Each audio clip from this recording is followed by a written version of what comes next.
अस्सलाम वालेकुम नाजरीन, आपका मेज़बान mister Phirtu Lahore railway junction से आज की एक नई वीडियो के साथ खिदमत में आपकी हो चुका है हाजिर। और आप देख रहे हैं मिस्टर फिरतू। दोस्तों, सुबह सुबह का टाइम है, 6 बज रहे हैं और मेरे बिल्कुल सामने प्लेटफार्म नंबर 4 पर फरीदा एक्सप्रेस मौजूद। मेरा जो दिल है वो बहुत अफसुदा है। आज सुबह सुबह का टाइम है और मैंने सोचा कि आज इस टाइम ही जाकर ये वीडियो शूट करूं।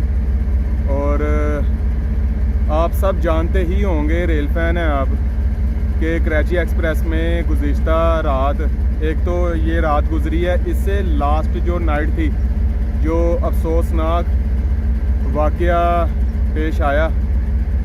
एसी बिज़नेस की कोच थी और कराची एक्सप्रेस कराची से लाहौर आ रही थी। खैरपुर के नज़दीक मुकाम था एक, और रात के 12:15 बजे का टाइम था और बोगी में आग लग जाती है। और जो ट्रेन की स्पीड थी, ट्रेन की स्पीड तो थी 90-95-100 फ़ी किलोमीटर प्रति घंटा की रफ्तार से कराची एक्सप्रेस भाग रही थी। फैमिलीज़ वगैरह आराम फरमा रहे थे और इतने में बोगी में आग लग जाती है। ठीक है, और जाहिर बात है एकदम तो ट्रेन नहीं रुकी, कुछ ना कुछ तो हुआ है।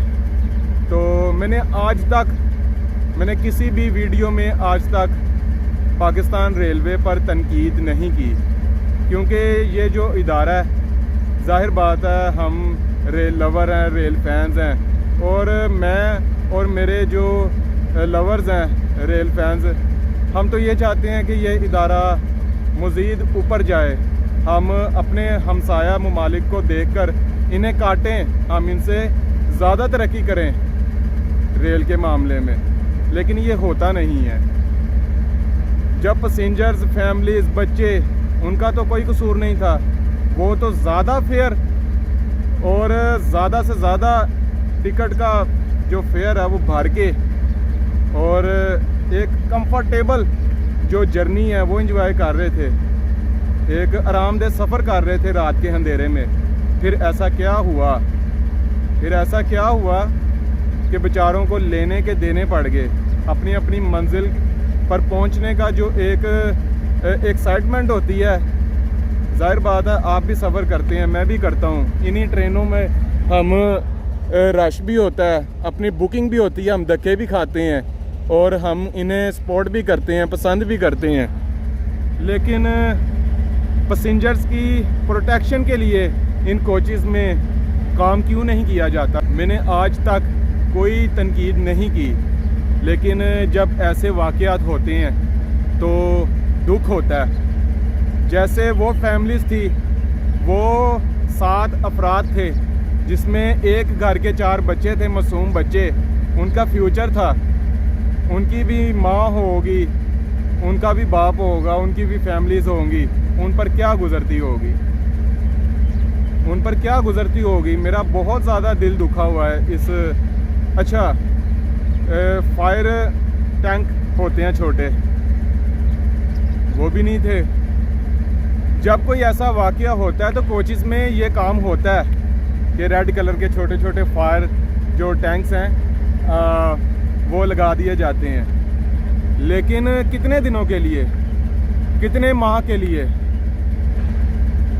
जस्ट 2 वीक्स, वो भी जो अच्छी ट्रेन्स हैं उनमें 3 वीक्स, 1 मंथ, 2 मंथ्स, बस इतने में तो हो जाता गुजारा। लेकिन ऐसे जो वाक़यात हैं वो बाद में होते हैं। तो क्या जब ये सारा मामला उस कोच में हो रहा था तो जाहिर बात है मैं अगर उसमें होता, आप होते, हम सबसे पहले क्या करते? चेन हमारी प्रोटेक्शन के लिए होती है ना, हमारी हिफाजत के लिए होती है ना, तो जाहिर बात है वो अप्लाई किया होगा पैसेंजर्स ने, तो वो क्यों नहीं लगे? क्यों जब आधी से ज़्यादा बोगी जल गई, आग भड़क उठी, उस टाइम ड्राइवर साहब को पता लगा? ड्राइवर की तो कोई गलती नहीं है, कोच ट्रेन के आखिर पर मौजूद थी। तो ड्राइवर तो बेचारा बहुत आगे होता है, उसका कोई कसूर नहीं है, लेकिन मैं समझता हूँ कि हमारी प्रोटेक्शन के लिए एक कोच में जो हमारी सहूलियात, हम जब ये काम हो आप भी सफ़र कर सकते हैं, मैं भी कर सकता हूँ, ये मामलात हो सकते हैं हमारे साथ भी। हम क्या करेंगे? सबसे पहले मैं तो भागूंगा, चैन खींचूंगा। मैंने अपनी लाइफ में एक दफ़ा चैन खींची है गाड़ी की और लग गई थी। आज से 7-8 साल पहले की बात है, वो मामला था, वो मैं फिर कभी आपके साथ ज़रूर शेयर करूँगा। मैं सोचता होता हूँ कि वो भी मामला आपके साथ शेयर करूँ। मैंने गाड़ी की चेन खींची थी, मुझे जुर्माना भी नहीं हुआ था, इमरजेंसी हुई थी। तो क्या बनेगा हमारा? इंडियंस हमारी वीडियोस में आके जब ऐसे मामलात होते हैं सोशल मीडिया पर, फेसबुक पर, यूट्यूब पर, हमारा आकर मजाक उड़ाते हैं, लेकिन ये सब हो जाता है। लेकिन कोई एक बंदा जिसको हम कसूरवार ठहरा दें, हमें वो नहीं मिलता। लेकिन इंसानी जानें चली जाती हैं। आपको याद होगा कि कुछ अर्सा पहले, तकरीबन 1 से 1.5 साल पहले, आई थिंक तेज़गाम थी, उसमें इसी तरह आग लगी थी। और क्या हुआ था, वो चीज़ें हमने तबलीगी जमात पर डाल दी, तो अब क्या हुआ? और मैं ये समझता हूँ कि ये शॉर्ट सर्किट था। हो सकता है कि पैसेंजर्स में से किसी की गफलत हो, किसी ने स्मोकिंग की हो बाहर दरवाजे में या अंदर केबिन में, तो उसे ना बुझाया हो, ये भी हो सकता है। लेकिन जो मुझे वजह नज़र आ रही है, आपको याद होगा कि कुछ सालों पहले यहाँ से जो कराची के लिए ट्रेन चलती थी, उनमें चार्जिंग के लिए सॉकेट्स वगैरह मौजूद थी। लेकिन फिर 4 से 5 दफ़ा जब ये मामला हुआ कि शॉर्ट सर्किट हुआ और आग लग गई, और इकॉनमी क्लास में ये सिस्टम ख़त्म कर दिया गया। इकॉनमी क्लास में ये सिस्टम ख़त्म कर दिया गया।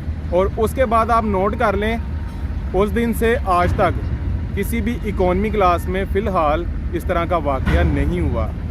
और अब ये एसी बिज़नेस में हुआ है। और ये भी हो सकता है, क्यों ये शॉर्ट सर्किट क्यों होता है? किसी ने चार्जिंग लगाई हो, अंदर से पॉइंट, अक्सर होता है कि अंदर जो करंट आ रहा, वायर आ रही है, उसका पॉइंट ढीला हो जाता है, उससे फिर जो शॉर्ट सर्किट होता है, स्पार्किंग होती है इजीली आपको, तो वो भी काम हो सकता है ये। लेकिन फिर भी इतने पैसे भर के जब पैसेंजर लाहौर से कराची जाता है, इस्लामाबाद से या पेशावर से कराची जाता है या कोयटा जाता है, तो उसकी हिफाजत के लिए इंतज़ामात पूरे होने चाहिए, ताकि आने वाले टाइम में, मैंने किसी पर भी तनकीद नहीं की, लेकिन इन पैसेंजर्स का हक है, इस आवाम का हक है कि ये बात हो कि हम पैसे तो भर रहे हैं टिकट्स पर, लेकिन हमारे लिए यहाँ पर सहूलत क्या है? बिना सादा जो हम जर्नी करते हैं, सफ़र करते हैं, उसके अलावा अगर मैं उस कोच में होता या आप होता, हम क्या कर, हम तो चैन खींचते। हुआ क्या, 4 बच्चे, मासूम बच्चे झुलस गए। उनकी तो रात के टाइम डेड बॉडी नहीं मिल रही थी। वो तो हमारे माशाल्लाह पाक फ़ौज के जवानों ने ऑपरेशन किया और 4 बच्चों की डेड बॉडी मिल गई, जो कि झुलस चुके थे मुकम्मल, और 2 फीमेल और 1 मेल, टोटल 7 अफराद इसमें जहाँ बाक हुए। अल्लाह ताला, बहुत मुझे दुख हुआ, अल्लाह ताला उनकी मगफरत फरमाए। यकीन माने बहुत ज़्यादा जो डिसहार्ट मैं हुआ ये सब सुन के और सोशल मीडिया पर ये सब देखकर। लेकिन अगर मैं कहूँ कि मैंने एसी बिज़नेस केबिन में सफ़र करना है और मैंने सुकून से सारी रात सोना है, और इस तरह का मामला हो जाए, मैं तो नहीं सो सकूँगा। तो क्या बनेगा? कैसे हमारा रेलवे का जो निज़ाम है वो सुधरेगा?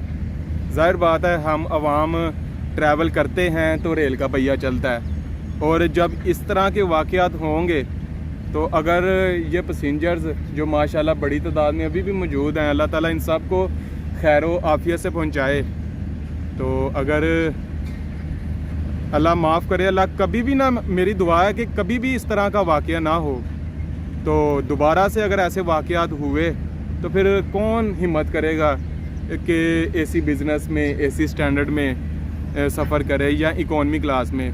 किसको पता होगा कि चैन हम खींचेंगे अप्लाई होगा या नहीं होगी, अमल दरामद होगा या नहीं होगी, ट्रेन रुकेगी या नहीं रुकेगी, ये तो अब हमें पता ही नहीं है। तो मैं चाहता हूँ कि जब ये कोचेज़ निकलें वॉशिंग एरिया से या जहाँ से भी, तो इन कोचेज़ की चेकिंग होनी चाहिए। इनके जो चार्जिंग पॉइंट्स होते हैं, ज़ाहिर बात है अब चार्जिंग की भी तो ज़रूरत होनी है ना, एसी में इतने पैसे खर्चे हैं, लेकिन मेंटेनेंस नहीं है। मेंटेनेंस होनी चाहिए। इन मामलात को रोज़ाना की बुनियाद पर कोचेज़ में देखा जाना चाहिए। अगर रोज़ाना नहीं, हफ्ते में एक बार ही एक कोच को आप चेक कर लो, कितनी देर लगती है। एक इलेक्ट्रीशियन अगर हायर हो जाए इस तरह का, जो कि हर एक हफ्ते बाद एक पूरी ट्रेन, एक पूरे रैक को चेक करे, तो क्या जाता है। इस तरह के जो वाक़यात हैं वो नहीं होंगे। हमारी जो रेलवे है मज़ीद आगे जाएगी, तो इससे बेहतर क्या हो सकता है। तो मैंने कहा कि आज कोई अपडेट नहीं, कोई मेरे जो मिलो मेरे फैंस के साथ जो सेगमेंट होता है हमारा, आज वो भी नहीं। आज सिर्फ इस पर बात होगी कि ये सब हुआ क्या है। अब मैं एक आम इंसान हूँ, मुझे समझ आ रही है कि क्या हुआ है। यहाँ तो किसी ने स्मोकिंग की, वो बुझाना भूल गया एक चीज़, या ये शॉर्ट सर्किट है। और उसकी वजह क्या है? उसकी वजह एक ही है कि इन सॉकेट्स को, जहाँ पर हम मोबाइल्स वगैरह चार्ज करते हैं, इन सॉकेट्स को चेक नहीं किया जाता, जो कि हर हफ्ते एक कोच को और एक पूरे ट्रेन के रैक को चेक किया जाना चाहिए। और राइट टाइम 6:15 और फरीद एक्सप्रेस का विसल हो गया और रवाना हो रही है यहाँ से खैर से। और मेरी दुआ है कि आइंदा ना हो इस तरह के मामलात, ना इंसानी जाने जाएं, ना खसारे में जाए ये इदारा। बड़ी तादाद में हम अपने आप को सिक्योर फील करके ट्रेन वगैरह में जर्नी करें तो हमारे लिए भी बहुत अच्छा होगा। तो एक साइड पर ये अफसोदा ख़बर थी जो कि मैंने आपके साथ शेयर की, और 7 जाने इस वाक़ये में गई। और आप देख रहे होंगे कि कोच झुलस गई मुकम्मल तौर पर, गरमाइश के साथ कितनी उसमें जो आग है वो भड़क रही होगी। और जान बचाने के लिए एक मेल और एक फ़ीमेल ने छलांग लगा दी। ये सोचना चाहिए हमें, और इस पर नोटिस लेना बहुत अहम है। पाकिस्तान रेलवे में जो अफसरान माशाल्लाह बैठे हैं उनके लिए भी, और हम आवाम के लिए भी। तो दोस्तों, शालीमार एक्सप्रेस के फेयर्स जो कि मैंने 2 से 3 रोज़ पहले अनाउंस किए थे, और अब न्यूज़ आई है कि शालीमार एक्सप्रेस के फेयर्स में 1 महीने के लिए डिस्काउंट, बड़ा डिस्काउंट किया जा रहा है। तो मेरी जो नेक्स्ट वीडियो है वो उस डिस्काउंट पर होगी। दोबारा से मुझे वीडियो बनानी पड़ गई है, दोबारा से जो फेयर्स हैं वो रिपीट करूँगा। और मिलो मेरे फैंस के साथ जो सेगमेंट है उसमें भी फैंस मौजूद हैं, वो आपके साथ शेयर करूँगा। न्यू क्वेश्चन आंसर्स का जो सिलसिला है वो भी जारी है, न्यू विनर भी मौजूद है, और न्यू क्वेश्चन भी नेक्स्ट वीडियो में शालीमार के जो फेयर्स हैं, तो नई वीडियो में हाज़िर हो जाऊँगा ये सब लेकर। तो ये एक सैड वीडियो थी मेरे लिए और तमाम रेल लवर्स के लिए। तो खैर, अगर अभी तक आप मेरे चैनल पर नए हैं तो जल्दी से मेरे चैनल मिस्टर फिरतू को कर लें सब्सक्राइब, बेल आइकन को कर लें प्रेस, ताकि मेरी हर आने वाली वीडियो आप तक सबसे पहले पहुंचे, क्योंकि हम फिरते हैं। इसके साथ ही इस वीडियो में मिस्टर फिरतू आपसे चाहता है इजाज़त। अल्लाह हाफिज़।